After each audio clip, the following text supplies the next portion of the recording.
उसके अंदर डिस्कशन करें सारी पॉलिटिकल सिचुएशन को भी, कोरोना को भी, और लॉकडाउन के बाद में जो स्थिति बनी है आर्थिक रूप से उसको भी।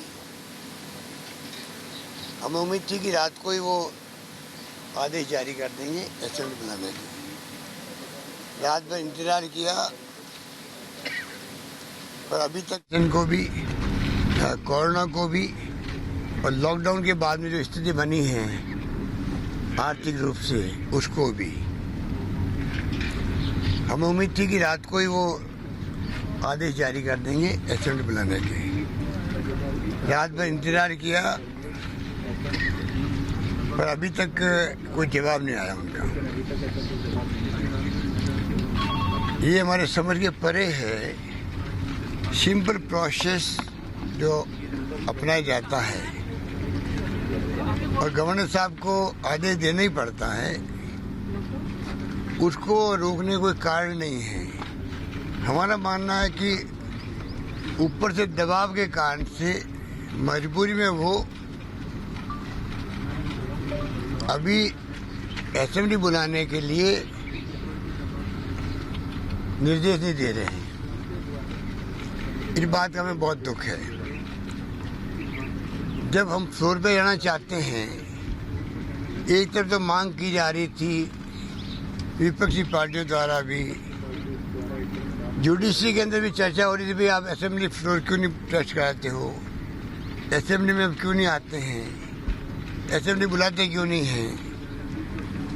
और आज जब हम लोग असेंबली बुलाने के लिए तैयार हैं, पूरे प्रदेश की जनता देख रही है कि हो क्या रहा राजस्थान के अंदर। सब व्यथित है, दुखी है, परेशान है, क्योंकि राजस्थान की ऐसी कभी परंपरा रही नहीं है इस प्रकार से तोड़ फोड़ करके सरकार गिराने की।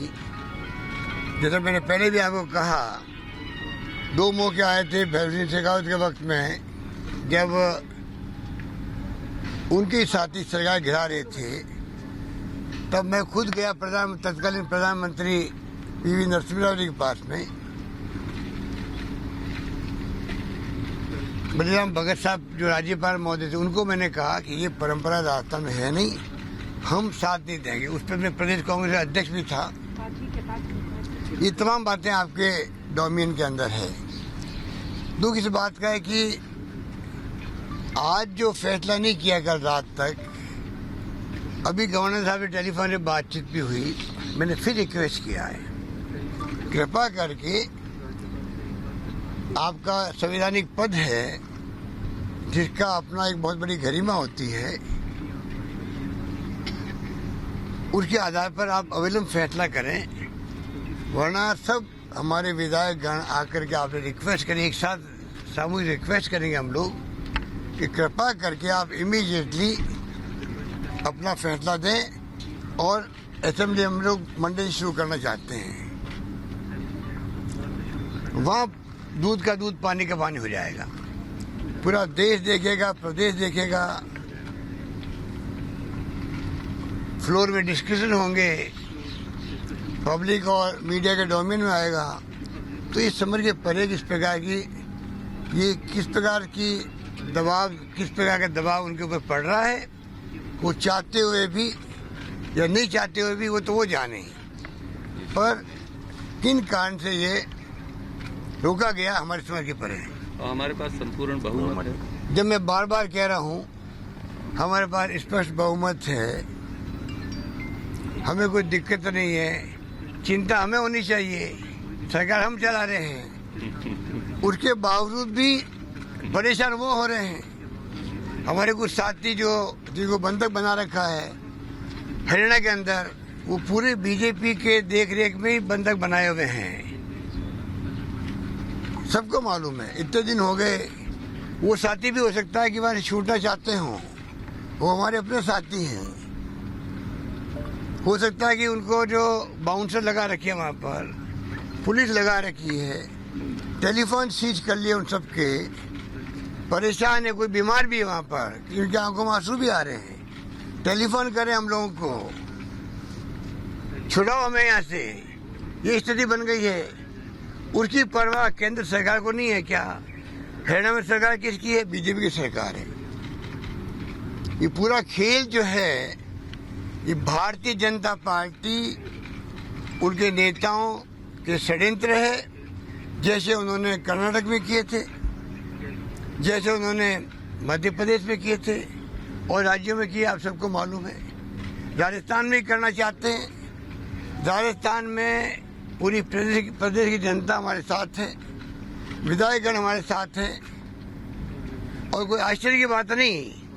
इस बार जो मैनेजमेंट हुआ कोरोना का, जहाँ जीवन बचाने की बात है, जिंदगी जीवन बचाने की चुनौती हमारे सामने है। ये भयंकर महामारी है कोरोना की, लड़ने का वक्त है। शानदार हमने मैनेजमेंट किया, पूरे देश में वाहवाही हो रही है। हमने विपक्ष को भी साथ लिया, धर्मगुरुओं को साथ लिया, एक्टिविस्ट को साथ लिया, आम जनता ने साथ दिया। कैश काइंड हमने खूब डिस्ट्रीब्यूट किए, शांति बनी रही, पब्लिक ने साथ दिया हमारा। ऐसे माहौल में सरकार को टॉपल करने का षड्यंत्र करने में बीजेपी की भूमिका जो है, आप समझ सकते हो किस नीचे स्तर में जाके राजनीति देश में हो रही है। डेमोक्रेसी खतरे में डाल रखी है। इनकम टैक्स के, ईडी के, सीबीआई के छापे, ऐसा नंगा नाच कभी देखा नहीं है देश के अंदर जो आज देखने को मिल रहा है। मैं कहना चाहूँगा महामहिम राज्यपाल महोदय को, हम सब आ रहे हैं अभी एक साथ में राज्यपाल राजभवन के अंदर, उन सब से सामूहिक रिक्वेस्ट करेंगे कि आप दबाव में किसी के नहीं आए। आपका संवैधानिक पद है, शपथ ली हुई है, अपनी